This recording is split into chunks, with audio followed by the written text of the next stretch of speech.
There are new bombshell details in connection to the mass shooting in King Sessing. I'm Jason Martinez. And I'm Sheba Russell. We've not only learned that one of the victims was killed nearly 2 days before the accused shooter went on a shooting spree in the neighborhood, but Jeff, someone called 911 after the first victim had been shot, and officers were sent to the wrong address. It appears to be a tragic case of human error. About 90 minutes after the first victim was shot, nearly 2 days before the others were killed, a resident of this city, in fact, does call dispatch and ask them to come to the scene. They suggest they come to a South Street, 56 South. They're dispatched to North, and police do not find anything at that time. Police say it was 2 in the morning on Sunday, July 2nd, when dispatch received a call of a shooting at the King Sessing home of 31-year-old Joseph Wama along the 1600 block of South 56th Street.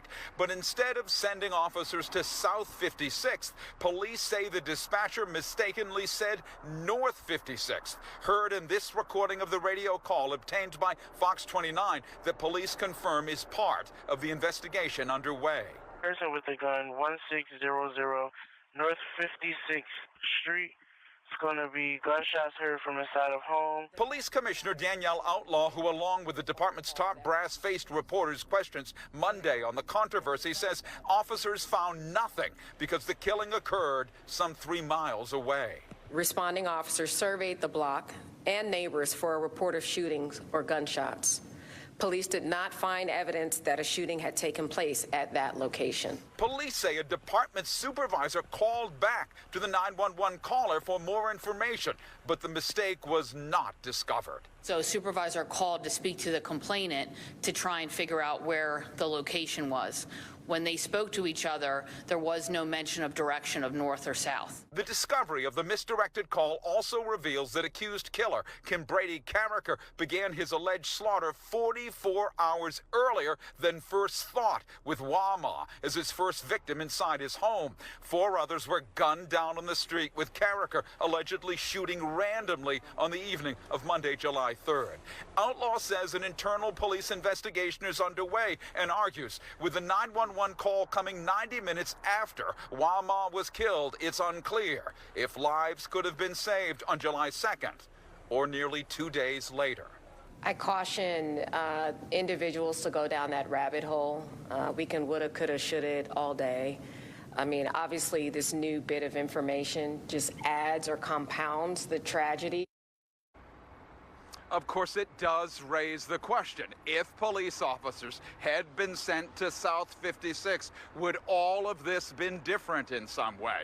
Police certainly cannot answer that at this point. Apparently, they don't know. How could they possibly know? Investigators, though, still seem to believe that all these shootings are random, with Carricker having no link to the 5 people he's now alleged to have killed. And an internal investigation, of course, is underway into especially that supervisor who calls back to the 911 caller, but that problem of South or North 56 is never discovered at that time.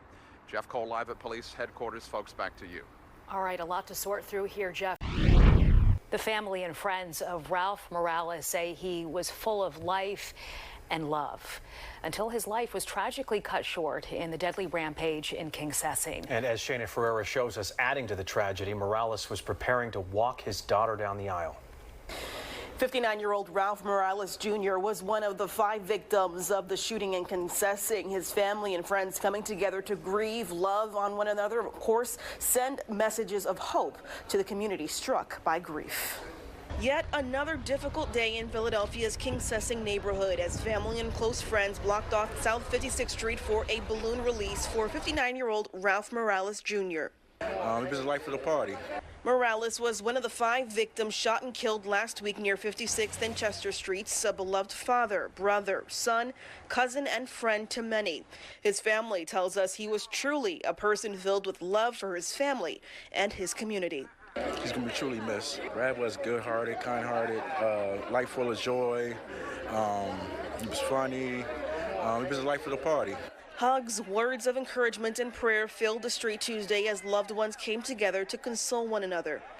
The family telling Fox 29 Morales was supposed to walk his daughter down the aisle for her wedding this past Sunday. A missed moment, now a painful reminder of this family's heartbreak.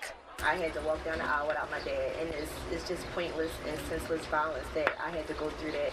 Like, that was my best friend. Like, I miss him so much, and it should never happen. Cousins say Morales' impact is widespread, adding to know him was to love him. Family person, loved his family. It actually shows that he was loved by a lot of people, and it shows the impact that he had on everybody. As the balloons were released, tears were shed, and the family says they want the community to know two things. We can continue celebrating his life, you know, keep his name alive. I pray that the community could come together and figure something out as far as like with the gun violence and helping your loved ones out that do have mental problems or any behavior problems. Morales' family will lay their father and brother to rest in a memorial service scheduled for Friday. The suspect wanted for dragging a police officer with a Tesla is now in custody. We know he is 20-year-old Eddie Brito Almonte. So what charges is he facing? Let's get out to Steve. Well, this time yesterday, he was a wanted man. Now he's a man in custody here at police headquarters, and he's facing a whole lot of charges. First, for the aggravated assault on the officer, and then secondly, for that gun that the officer was reaching in, trying to grab on the floor of the Tesla. And so he'll be getting a new mugshot. This is a prior mugshot, which tells you he at least has an arrest on his record, if not any kind of convictions. But there was no outstanding warrant, so why did he run? Well, Jack Ryan, who runs Northeast Detectives, said yesterday that sometimes people panic and make the wrong decisions. And so here he is, casually parking his Tesla, where we found it yesterday, at 7th and York.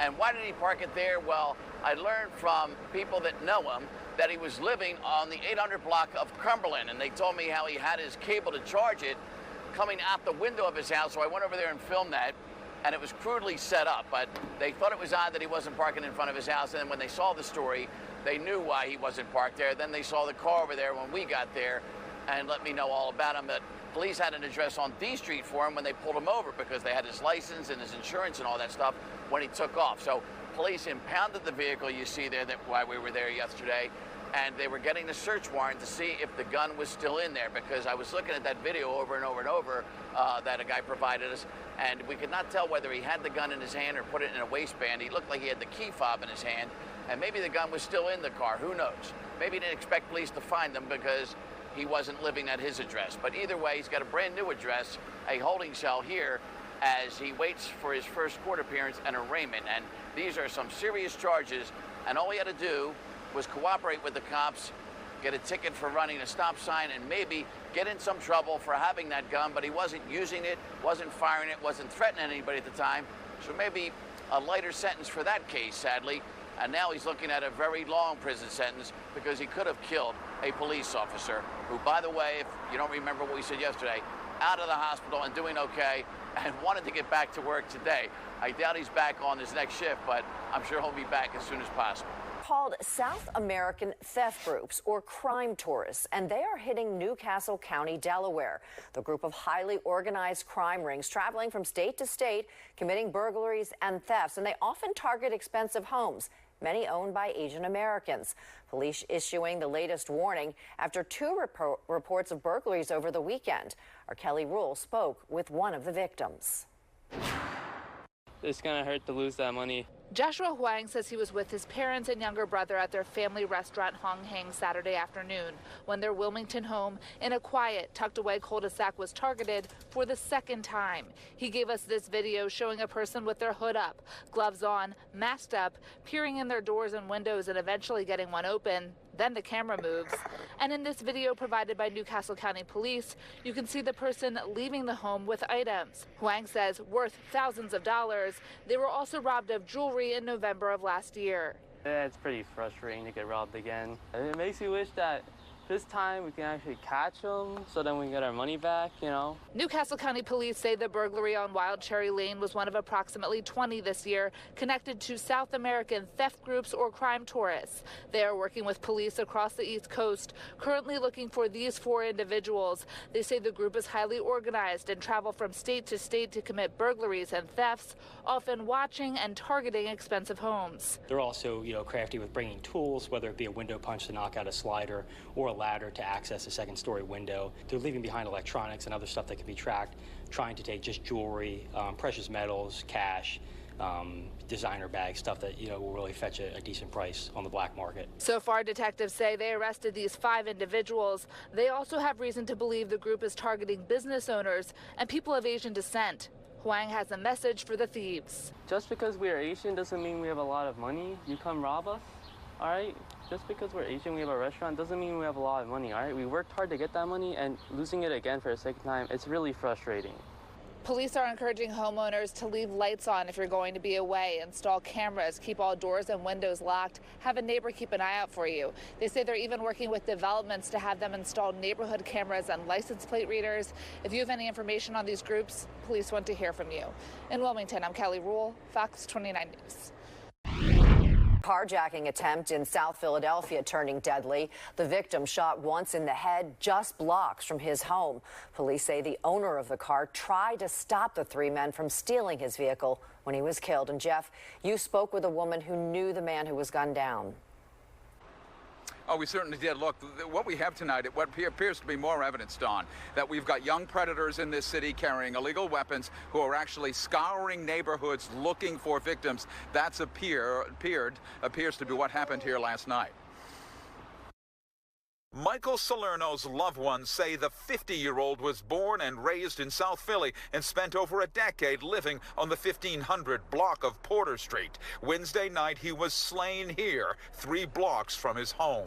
Devastating. We just lost my mom 6 months ago to cancer, and he wasn't even over that yet, where nobody is, and then this happened so tragically. Salerno was a longtime partner to Brittany Decker's late mother. She says detectives arrived at her family home this morning to report Salerno was killed at 10:45 last night near 12th and Porter Streets when 3 young men attempted to carjack his vehicle with a female friend inside. While attempting to stop the offenders from stealing his vehicle, one of the offenders discharged a firearm, killing Mr. Salerno. Police say Salerno had just parked in the area, stepped away from his vehicle, but turned back when he saw the men dressed in dark clothing trying to take the car. He died where he fell. Investigators say security camera video shows the suspects in a new red Kia Soul SUV with an out-of-state plate circling the neighborhood before the attack. They fled in the vehicle. We can no longer make excuses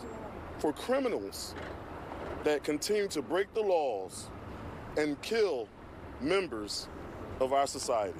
Investigators are seeking the public's help and report they've spoken to the woman in the vehicle and obtained video of the killing. A lieutenant in the homicide unit says men in their teens and early 20s carrying illegal firearms are a growing threat. Those who loved Michael Salerno are not surprised he turned to face the threat. I just broke down into tears because it's an unbelievable feeling to learn that someone who's so close to your family, who you love, I had to break the news to my 11-year-old who loved him so much. Now, investigators believe that getaway vehicle was likely stolen. They hope that surveillance video they've apparently picked up in this neighborhood will tell them more. In South Philly, Jeff Cole, Fox 29 News.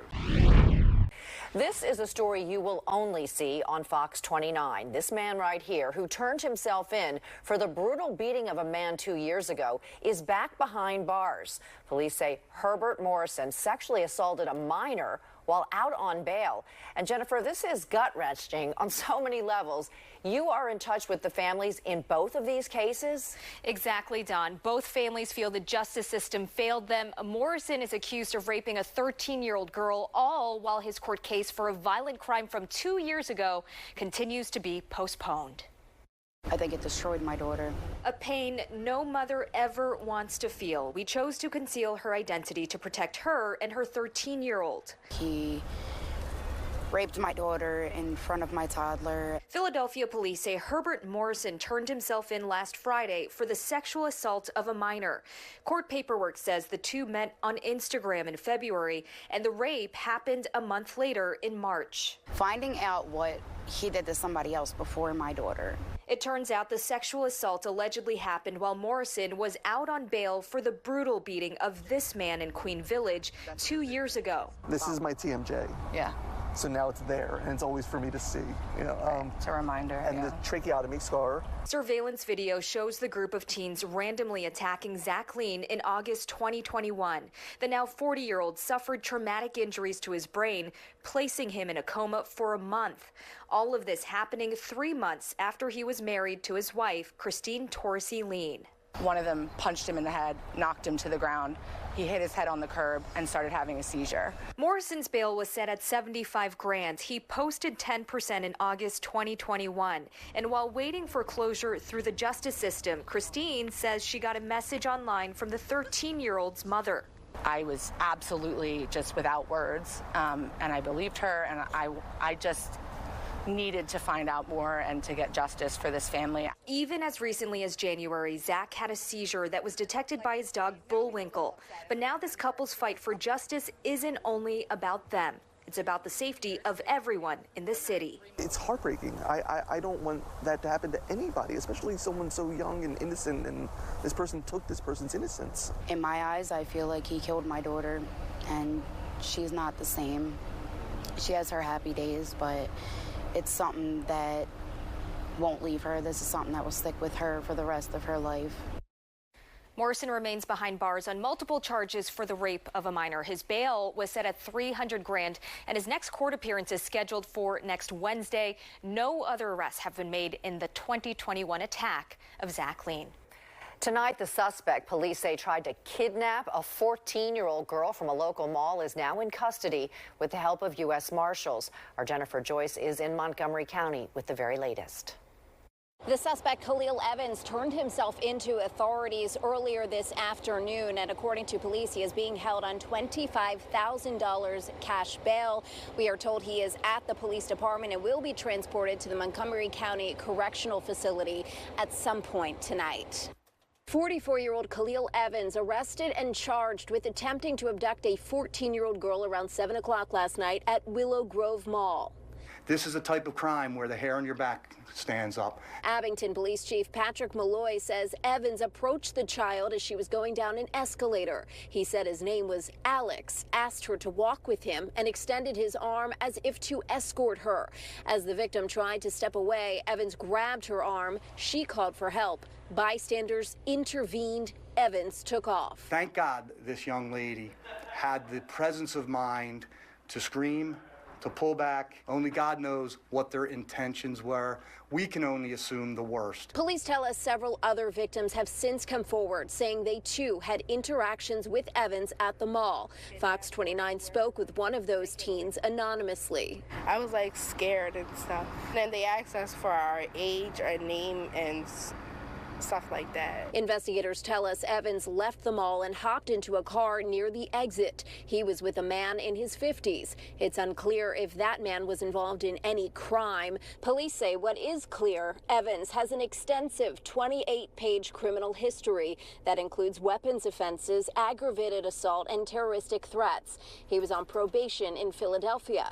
Police in Montgomery County argue he should have been locked up, placing blame on the Philly DA's office. Dangerous felons are let back onto the street to prey upon our citizens. This shouldn't have happened. He should have been detained. He should have been in jail. We reached out to the Philadelphia District Attorney's Office about the chief's comment, and we have not yet heard back. Also important to note, you can see in that video of Evans after he is in police custody, he is wearing a security uniform. We did ask police about that. They say he is not a security officer, that he hasn't been employed since 2021. They don't know where that uniform came from. Reporting from the Abington Police Department, I'm Jennifer Joyce, Fox 29 News. Developing tonight, a deadly shooting at a corner store in Brewery Town. The victim, an employee. Our Shanette Wilson with the latest. Police believe the victim was targeted. They say surveillance video from inside the store shows two males walk in wearing masks and gloves. They say they walk right up to the victim. At least one of them pulls a gun and shoots him. This is a picture of 37-year-old Jose Almonte given to us by his wife, Rosa. Police say he was shot to death while stocking shelves here at Jefferson Food Market 1, where he worked. I really have no words right now. I was just trying to be there for my mother. Derek Santana is the victim's stepson. He tells us Almonte has 3 other children. I don't know what to tell my little brother, my 2 little brothers, and then my sister, So it's just hard right now. Police say around 6:30 this evening, they responded to a call about a shooting victim inside the store at 29th and Jefferson in Brewerytown. In one of the aisles, they find a 37-year-old male slumped on the floor, unresponsive, with at least 1 gunshot wound to his neck. Medics pronounce Almonte dead on the scene. Police say a few feet away from him, they found 5 spent shell casings from a semi-automatic weapon. They say another employee was there when the shooting happened. There's a language barrier, and we did have an officer that spoke fluent Spanish, but we didn't get any information on a description or a motive at this time. Almonte's grieving wife, devastated and too upset to talk while waiting for answers. Family members say he had worked at the store for a year and a half, close to 2 years. They can't make sense of what happened. Keep your family close, just try and make peace with everybody because they could be taken from you at any moment. Police also say they found a semi-automatic handgun in a food box in the back of the store. Right now, they do not believe that it is the weapon that was used in the shooting. Reporting outside police headquarters, Shawnette Wilson, Fox 29 News. Speaking out after the unimaginable, a single mother and her twin 2-year-old boys survived a deadly mass shooting rampage in King Sessing earlier this month. I'm Dawn Timoney. It was that mom's worst nightmare as the shooter opened fire on her car, hitting one of her little boys 3 times. Our Shayna Ferreira sat down with Octavia Brown as she described those terrifying moments. For this Philadelphia single mother of 3 boys, Octavia Brown recounts the traumatic moment that changed her life. I just remember hearing someone yelling or something. My window was cracked.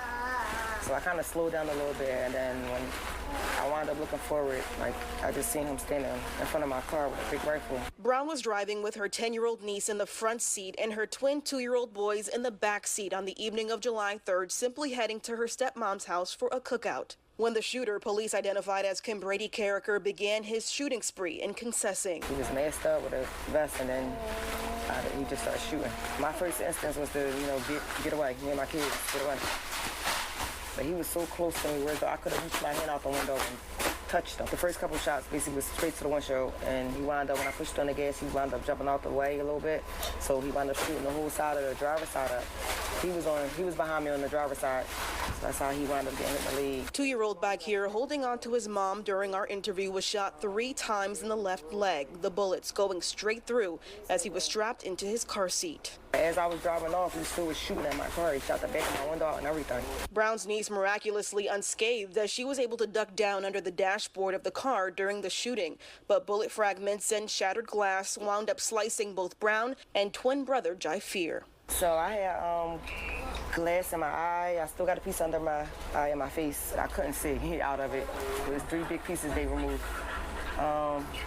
It's still blurry. He had a piece of bullet fragment and his head. They did say they pushed out, and then he had a tiny piece under his left eye. What was going through your head in that moment? It was the longest ride to the hospital ever. I just seen blood on them, so I didn't know. I just thought we all was shot. Brown says in the chaos of it all, she managed to flag down a police officer who hopped in the car and rushed them to a nearby hospital. I just remember screaming, we gotta get to the hospital, my kids. Even when I got away and I flagged the cop down, you still heard a lot of gunshots. He still was shooting. The shooting rampage on 56th and Chester claimed the lives of 5 people in Southwest Philadelphia, leaving this mother grateful to still be here to tell the story with her 2 boys. However, the trauma and the aftermath of it all is undeniable, especially for 2-year-old Bakir. He's constantly with himself. The loud noises bothering him. He putting a blanket over his head. He's not sleeping. The toddler left bandaged up and in pain, afraid to bend his little legs, and as mom says, seems fearful of walking. Even if I touch it, he'll snatch his leg back, but he don't want to. He's not walking. He's not standing. They told me that he should be walking by Tuesday, and he haven't yet, so. With that, Brown says her main concern right now is being present for her boys who need all the support and attention they can get. My kids is all I got. I just want to make sure the well-being of my kids is okay. You know, him walking again. Now, Brown tells me her boys will go to CHOP for a follow-up, and for 2-year-old back here, he should start physical therapy soon with hopes of getting him walking again. The family has a GoFundMe page to support the single mom of 3 boys. She says she's been out of work this whole time, adding more stress to an already traumatic situation. So if you'd like to donate, we have a link for you on our website, fox29.com. Shayna Ferreira, Fox 29 News. We want to get right to this breaking news that's just coming in right now. There was a guy that got onto one of our SEPTA buses with a gun, fires off a shot. Let's get out to Steve Keeley. Could have killed the driver, Steve. Yeah, this was a close call for a bus driver. The second day in a row we have violence on a SEPTA bus in the early morning hours. The driver stopped here at Rising Sun in Wyoming. SEPTA, believe it or not, already instantly got the bus out of there after we broke this story. So let's go to the video. And SEPTA put up yellow tape and almost instantly took it down to get the bus out of the way before other photographers seemed to get here. So in the video, you can see where the driver was shot at and the windshield now shattered. The bullet, likely a small caliber gun, so it didn't penetrate, but had it. That is right in front of the driver's body there at the driver's seat. And the driver very happy that he wasn't killed and that the windshield held that bullet back. And so what happened was, from my police sources, that this driver was flagged down 3/10 of a mile up the road here at Front and Winglehocking, and the guy wanted him to stop and get a bus. And because the driver's a nice guy and actually does that guy a favor by not waiting, making the guy go to a bus stop, the guy gets on and then doesn't have the fare. So there's an argument, and then the guy says to the driver, quote, "I should shoot you," and then gets off the bus, gets in front of the bus, and fires the gun at the driver, and then takes off. And the driver, okay, that bus now has been moved to a SEPTA garage real close to here, and the investigation goes on. And as I said earlier, these drivers have the benefit of having cameras both in, outside, and all around the bus. You would think SEPTA has clear pictures of this guy, and you would think that they would want to get the guy off the street and get the public's help to identify him and catch him so he doesn't shoot at another driver or somebody else, because it's a guy with a gun who fires it for hardly any reason. And they have not put out a release or a picture yet, and you would hope they did. I said that yesterday, that you would think they would put out a picture of the guy that stabbed another guy. We never got any picture from SEPTA yesterday. And so that is likely one of the reasons, as they head to negotiations with the drivers' union, that the drivers are saying, hey, you got to do more for us for our safety. We're getting attacked and threatened more and more. And here we go, right on the eve of negotiations, a driver nearly gets killed by a guy that he picks up, and then the guy doesn't have the fare. And then the drivers, as I say, they're not just drivers, they're essentially pilots, they're bouncers, they're cashiers, they're security, they're everything. And the job is getting harder and harder and more dangerous for SEPTA drivers. Alex, Karen? That's the truth, Steve. All right, thanks.